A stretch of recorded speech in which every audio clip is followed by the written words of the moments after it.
നിങ്ങൾ ഒരു സംഭവം കേട്ടു, ഇത്തിരി നെഗറ്റീവായിട്ടുള്ളൊരു സംഭവമാണ്.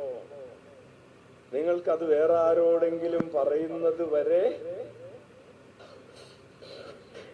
ഒരു ആവി അല്ലേ? അതെന്താണ്? സാക്ഷ്യം പറയുന്നതിന് നമ്മുടെ ഉള്ളിൽ ദൈവം മനസ്സിലായില്ലേ?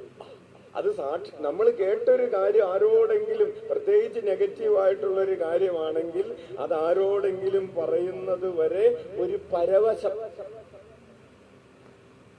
ആ പരവശം ഈ സാക്ഷ്യത്തിനുള്ള. അപ്പൊ നമുക്കെല്ലാവർക്കും, അച്ഛൻ പറഞ്ഞു വരുന്നത്, നമുക്കെല്ലാവർക്കും ഏത് ക്വാളിറ്റി ഉണ്ട്? സാക്ഷ്യം പറയുന്നതിനുള്ള ഒരു ഇന്നേറ്റ് ക്വാളിറ്റി ഉണ്ട്.